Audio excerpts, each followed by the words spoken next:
আসসালামু আলাইকুম। এই লেকচার ভিডিওতে প্রশ্নমালা 10.2 এর 4-এর 10 নম্বর ম্যাথ থেকে সমাধান করা শুরু করব। তো প্রবলেমটি হচ্ছিল এমন, আর এটাকে যে এখানে তুলছি, তো এই অবস্থায় এইখানে দেখেন, এইখানে কিন্তু আমরা এই ফর্মুলাটা ইউজ করতে পারি, এই যে এটা, ঠিক আছে। তো এইটা ইউজ করার জন্য আমাদের এখানে একটা 2 এর প্রয়োজন হবে। তো এই যে এখানে আমি 2 দিয়ে নিছি, আর এইটা যেন কাটাকাটি যেতে পারে এর জন্য একটা হাফও দিয়ে নিছি। ওকে, তো এখন কিন্তু আমি এই যে এইখানে এই ফর্মুলাটা ব্যবহার করতে পারি। ওকে, তো এটা ব্যবহার করতে হলে আমাদের কিভাবে করতে হবে, 1 মাইনাস কজ, আর এই থিটার অংশে যেটা থাকবে সেটার 2 গুণ এখানে লিখতে হবে। ওকে, আচ্ছা, তো কিভাবে লিখব, 1 মাইনাস কজ, থিটার অংশে আছে এক্স, তার মানে এই এক্সের সাথে আমাকে 2 মাল্টিপ্লাই করতে হবে, তাহলে 2x এক্স আর এইটাই, ঠিক আছে। আর এইটা যে এখানে লিখে রাখলাম। তো পরবর্তী লাইনে যেটা করা যায় সেটা হচ্ছে এখানে গুণ ছেড়ে দেওয়া যেতে পারে। তো এই যে এখানে আমি গুণ ছেড়ে দিছি, আর গুণ ছেড়ে দেওয়ার পর আবার সেপারেট করে দেওয়া যেতে পারে, এই যে আমি সেপারেটও করে দিছি। আর এইখানে আমি যদি এইটাকে এক্স চিন্তা করি, এই যে 2x-কে যদি এক্স চিন্তা করি তাহলে এটা কি হয়, কজ এক্স, আর কজ এক্সকে যদি ইন্টিগ্রেট করি তাহলে পাবো সাইন এক্স। ওকে, তো এই যে সাইন এক্স, আর এক্সটাকে চিন্তা করছিলাম 2x, এই যে এটাকে এখানে বসাই দিছি। আর চলকের সাথে যে থাকবে তাকে আমরা 1 বাই আকারে লিখে দেবো, এই যে। ওকে, আর এখানে একটা হাফ ছিল সেটাও এখানে এই যে লিখে দিয়েছি। আচ্ছা, মাইনাস হাফ, আর এই যে দেখেন এইখানেও কিন্তু আমরা আবার এই ফর্মুলাটা ইউজ করতে পারি। ওকে, তো এইটার জন্য আমাদের কি প্রয়োজন হবে, এখানে একটা 2 এর প্রয়োজন হবে, ঠিক আছে। তো এই যে দেখেন আমি একটা 2 দিয়ে নিছি, আর এই 2 যেন কাটাকাটি যেতে পারে এর জন্য একটা হাফও দিয়ে নিছি। ওকে, আর আগের এই হাফটা এই যে এইখানে। ওকে, তো ঠিক আছে, আর এইখানে তেমন কিছু না, এইখানে নর্মাল ক্যালকুলেশন হবে, ক্যালকুলেশন করলে এটা হবে। তো এইখানে দেখা যাক, এটা হয় হচ্ছে হলো 1/4, এই যে 1/4। আর এইখানে দেখেন আমি এবার যদি ফর্মুলাটা ছেড়ে দিই, এই যে এটা, তাহলে কি পাবো, 1 প্লাস কস, এই যে এইখানে যেটা থাকবে সেটার 2 গুণ এখানে হতে হবে, ঠিক আছে, এই যে এখানে। তো তাহলে এইখানে কিভাবে লিখতে পারি, লিখলাম 1 প্লাস কস, আর হচ্ছিল এখানে কি আছে 2x, তো 2x into 2, that means 4x। ওকে, আচ্ছা, তো ছেড়ে দিলাম। তো এখন দেখেন এইখানে আমরা আবার সেপারেট করে দিতে পারি, এই যে এখানে সেপারেট করে দিছি। আচ্ছা, আর এতটুকু আমরা পাবো হচ্ছে হলো এইটাকে ইন্টিগ্রেট করলে পাবো এক্স, এই যে এক্স লিখে রাখছি। আর এইখানে আমি যদি এইটাকে এক্স চিন্তা করি 4x-কে, তাহলে কি পেলাম, কজ এক্স, আর কজ এক্সকে তো ইন্টিগ্রেট করলে পাবো সাইন এক্স। ওকে, তো এই যে সাইন, আর এক্স বলতে 4x, এই যে এটাকে এখানে লিখলাম।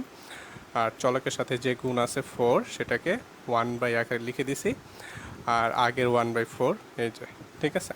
আচ্ছা, তো এইখানে এই এক্সটাকে উপরে তুলে দিলাম, আর এখানে এই দুইটাকে মাল্টিপ্লাই করলে পাবো 1/16, আর এটা যেটা আছে থাকলো। পরবর্তী লাইনে এটাকে উপরে তুলে দিছি, এই যে।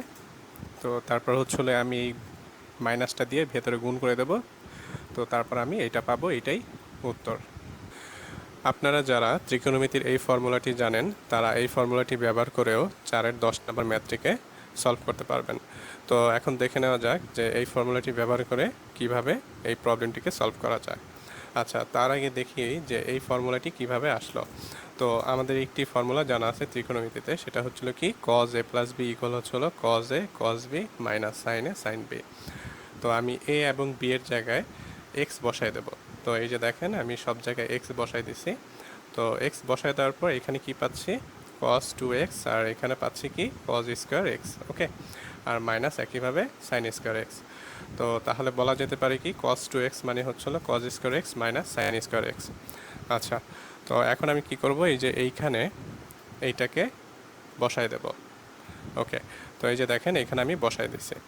আচ্ছা, বসাই দেওয়ার পর তো পরবর্তী লাইনে আমি যেটা করব, এইটার পরিবর্তে আবার লিখব এইটাকে। তো এইটা কিভাবে লিখলাম, আমাদের আরও একটি ফর্মুলা জানা আছে, সেটা কি, sine square x plus cos square x equal হচ্ছিল 1, তার মানে কজ স্কোয়ার এক্স ইকুয়াল হবে কি 1 মাইনাস সাইন স্কোয়ার এক্স। তো এই কজ স্কোয়ার এক্সের বদলে আমি ওকে বসাইতে পারবো। ওকে, তো এই যে দেখেন ওকে আমি এখানে বসাই দিছি। আচ্ছা, তো ভেতরে দেখেন আবার কি আছে, মাইনাস সাইন স্কোয়ার এক্স এবং মাইনাস সাইন স্কোয়ার এক্স।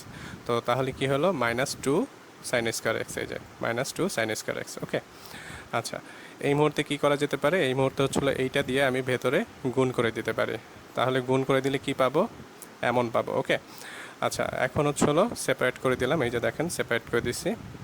আচ্ছা, তো এই যে এইখানে যদি একটা 2 থাকতো তাহলে কিন্তু আমি এই ফর্মুলাটা ব্যবহার করতে পারতাম, ঠিক আছে। তো এইটাকে ব্যবহার করার জন্য আমি কি করব, এই যে দেখেন এখানে একটা 2 নিয়ে আসছি এবং একটা হাফও নিয়ে আসছি, ওকে।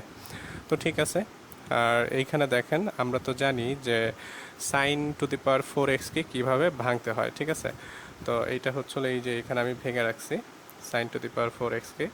তো আপনারা যদি আমার আগের লেকচারগুলো দেখে থাকেন তাহলে আপনারা বুঝতে পারবেন যে এইটাকে আমি কিভাবে ভাঙছি, ওকে। তো sine to the power 4x ultimately কত হয়, এই যে এইটা, ঠিক আছে। তো আমি কি করব, sine to the power 4x equal হচ্ছিল মানে ওইখানে আমি এটাকে বসাই দেবো, এই যে এটাকে, ঠিক আছে। তো এটাকে এই যে আমি কি করলাম, এই যে 2 আছে 2 আর sign to the power 4x এইটার বদলে আমি ওই যে ওইটাকে এখানে বসাই দিছি, ওকে। আর এইখানে আমি কি করতে পারি, এখানে আমি এই ফর্মুলাটা ইউজ করতে পারি। তো এটাকে যদি ব্যবহার করি তাহলে কি লিখতে পারবো, এই যে এটা, ঠিক আছে। আর এখানে দেখেন আমি এই 2 দিয়ে ভেতরে সবাইকে গুণ করে দিছি, তো গুণ করে দিলে পাবো এই যে এটা। আর এইখানে হচ্ছিল আমি সবাইকে সেপারেট করে দেবো, এই যে দেখেন সেপারেট করে দিছি, এবং এইখানেও আমি সবাইকে সেপারেট করে দেবো, এই যে দেখেন সবাইকে সেপারেট করে দিছি। আচ্ছা, তো সেপারেট করে দেওয়ার পর এই যে এখানে আমি এই কি বলে 1কে ইন্টিগ্রেট করব তাহলে কি পাবো x, আর এই 2x-কে আমি যদি x চিন্তা করি তাহলে কি পাচ্ছি cos x, আর cos x-কে যদি ইন্টিগ্রেট করি তাহলে কি পাবো sin x। তো এই যে দেখেন sin আর x-টাকে চিন্তা করছিলাম 2x, এই যে এটাকে এখানে বসাই দিছি, চলকের সাথে যে আছে তাকে 1 আকারে লিখে দিছি, আর আগের ছিল একটা হাফ, এই যে, ঠিক আছে। তো ঠিক আছে, এখানে 3/4 এই যে এখানে বামে সরাই লিখছি আর এখানে থাকে 1। ঠিক একইভাবে এইখানেও আমি ফর্মুলা ছেড়ে দিছি, তাহলে পাবো এই যে এইটা, আর এখানে 1/4 বামে সরাই নিয়ে আসছি, ওকে। আর এখানে এই এক্সটাকে 1-এর সাথে গুণ করে উপরে লিখে দিছি, তার মানে x/2। তো এখানে কি হচ্ছে 1/4, আর এই সাইন 2x-টা উপরে চলে গেল, এটা পাবো। আর এখানে দেখেন ইন্টিগ্রেট করলে পাবো x, এই তো। আর এইটাকেও একইভাবে উপরে লিখে দিছি, এই যে। আর এইখানে যদি আমি ইন্টিগ্রেট করি তাহলে কি পাবো, এই যে এটা, ওকে। তো তারপর বেশ কিছু নর্মাল ক্যালকুলেশন আছে, এইগুলো যদি আপনারা দেখে যান ইজিলি বুঝতে পারবেন। তো তারপর আমি কি পাবো, এই যে এটা, ঠিক আছে, এইটাই হচ্ছিল উত্তর। তবে আমি বলবো যে আগের প্রসিডিওরটাই ফলো করাটা উত্তম, কেননা আগে যেইভাবে করছি ওইটাতে আরও সহজ হয়, ক্যালকুলেশন কম করতে হয়। আর এইখানে হচ্ছিল দেখেন কত বড় ক্যালকুলেশন করে আমাকে শেষমেশ এই উত্তরটা বের করতে হলো আর কি। এখন আমরা 4-এর 11 নম্বর প্রবলেমটিকে সলভ করব, আর এই প্রবলেমটিকে সলভ করব 2-এর 4 নম্বর ম্যাথ যেভাবে সলভ করছিলাম ঠিক সেভাবে। তো আপনারা যারা আমার ওই ম্যাথটি সমাধান করা দেখেননি তারা হয়তো এই ম্যাথটিও সমাধান করা বুঝতে পারবেন না। তো আমি আপনাদেরকে বলবো ওই ম্যাথটি আগে একটু দেখে আসুন। আপনারা লেকচার 6-এর 2 মিনিটের পর থেকে দেখা শুরু করুন, তাহলে আপনারা 2-এর 4-এর ম্যাথটি পেয়ে যাবেন। আর এখান থেকে আপনারা দেখা শুরু করুন। আর তাছাড়া আমি এই লেকচার ভিডিওর লিঙ্কটি ডেসক্রিপশন বক্সেও দিয়ে দেব। আশা করছি আপনারা 2-এর 4 নম্বর ম্যাথটি দেখে এসেছেন এবং বিকল্প পদ্ধতি সম্পর্কে আপনাদের মোটামুটি একটা ভালো ধারণা হয়েছে। তো এখন সেই ধারণাটাকে কাজে লাগিয়ে আমরা এই ম্যাথটিকে এখন সলভ করার চেষ্টা করি। তো আমাদের নতুন যে প্রবলেমটি আছে সেটা হচ্ছিল কি sign to the power 5x, ওকে। তো এটাকে আমি একটু সাজিয়ে লিখবো এভাবে, সাইন টু দি পাওয়ার 4 এবং সাইন x, ওকে। আচ্ছা, এই সাইন টু দি পাওয়ার 4x-টাকে আমরা আবার এভাবে লিখতে পারি, সাইন স্কোয়ার x দিয়ে ব্র্যাকেট দিয়ে আবার আরেকটা স্কোয়ার, তাহলে কি হয়ে গেল 4, ঠিক আছে। আর এটা এখানেই থাকলো। আর এই ভেতরে এইটাকে দেখেন আমরা এইভাবে লিখতে পারি 1 মাইনাস কজ স্কোয়ার এক্স, কারণ আমাদের জানা আছে যে sine square x plus cos square x equal হচ্ছিল 1, ঠিক আছে। তো সেখান থেকে আমি সাইন স্কোয়ার এক্স ইকুয়াল এটা লিখতে পারি। আচ্ছা, তো এই মুহূর্তে দেখেন আমাদের কি কি আছে, কজ এক্স আছে আর হচ্ছে হলো সাইন এক্স আছে, ঠিক আছে। তো এখান থেকে আমি কি করব, কজ এক্সটাকে জেড ধরে নেব। আচ্ছা, তো জেড ধরে নিলাম।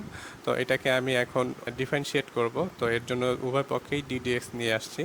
তো ডিফারেন্সিয়েট করলে আমি এখানে কি পাই, মাইনাস সাইন এক্স। তো এখন হচ্ছে হলো আর গুণন করে দেবো, আর গুণন করে দিছি। তো দেখেন আর গুণন করলে আমি এমন পাবো। আর এখান থেকে আমি কি করব, এই মাইনাসটাকে ওই পাশে পাঠিয়ে দিলাম। তাহলে দেখেন এই যে সাইন এক্স ডিএক্স এইটার সাথে কিন্তু এই যে এই পর্যন্ত আমার মিলে গেছে, ঠিক আছে। আর এখানে দেখেন আমি কি করতে পারি, তাহলে 1 মাইনাস কজ এক্সকে তো আমি জেড ধরছি, তার মানে কি হলো, এখানে যেহেতু কজ স্কোয়ার এক্স আছে তার মানে এটাকে লিখতে পাবো জেড স্কোয়ার, ঠিক আছে। আচ্ছা, আর এই বাহিরের স্কোয়ারটা থাকলো। আর এই পর্যন্ত তো আমাদের মিলে গেছে, তার মানে এইটার পরিবর্তে আমি এই যে এইটাকে লিখে দেব। ওকে, আচ্ছা, আর এই মাইনাসটাকে আমি যে এখানে নিয়ে আসলাম, ঠিক আছে। তাহলে আর ভেতরে দেখেন আমাদের a মাইনাস বি হোল স্কোয়ারের ফর্মুলা ইউজ করা যায়, তো আমি সেটা কি এইখানে ইউজ করে দিছি এই যে এই পর্যন্ত। আর এই ডিজেটটা এই যে এখানে থাকলো, ঠিক আছে। আচ্ছা, তো ঠিক আছে, এখানে আমি যদি ক্যালকুলেশন করি, ক্যালকুলেশনের পর আমি এমন পাবো। ওকে, আর এই মাইনাসটাকে আমি আবার ভেতরে পাঠাই দিছি, তো এই যে দেখেন গুণ করার পর আমার এমন হয়ে যায়। তো এই মুহূর্তে আমি কি করব, এই মুহূর্তে সেপারেট করে দেবো। এই যে দেখেন সবাইকে সেপারেট করে দিছি। আর এখানে দেখেন, এখানে হচ্ছিল চলক কি আমার জেড, ঠিক আছে। তো ওয়ানকে যদি আমি ইন্টিগ্রেট করি তাহলে কি পাবো, জেড পাবো। আর এখানে দেখেন এই টুটাকে আমি বামে সরে রাখছি, আর ভেতরে থাকে জেড স্কোয়ার। ওকে, আর এখানে হচ্ছে হলো x two the power N এর ফর্মুলা ইউজ করা যায়, তো সেটাকে এখানে আমি ইউজ করে দিছি। একইভাবে এইখানেও ইউজ করা যায়, এই যে এইখানেও আমি ইউজ করে দিছি, ঠিক আছে। তো মোটামুটি ক্যালকুলেশন শেষ করলে আমরা এই পর্যন্ত ইজিলি আসতে পারবো। তারপর হচ্ছিল কি, এই জেটের মান অরিজিনাল যেটা ছিল, মানে যেটাকে আমরা ধরছিলাম সেটাকে এখন বসাই দেব। জেট হচ্ছিল আমরা কি ধরছিলাম, কজ এক্স। ওকে, তো এটাকে এখন আমরা বসাই দেবো, যেখানে যেখানে জেট আছে সেখানে সেখানে এই কজ এক্সটাকে বসাই দেবো, ঠিক আছে।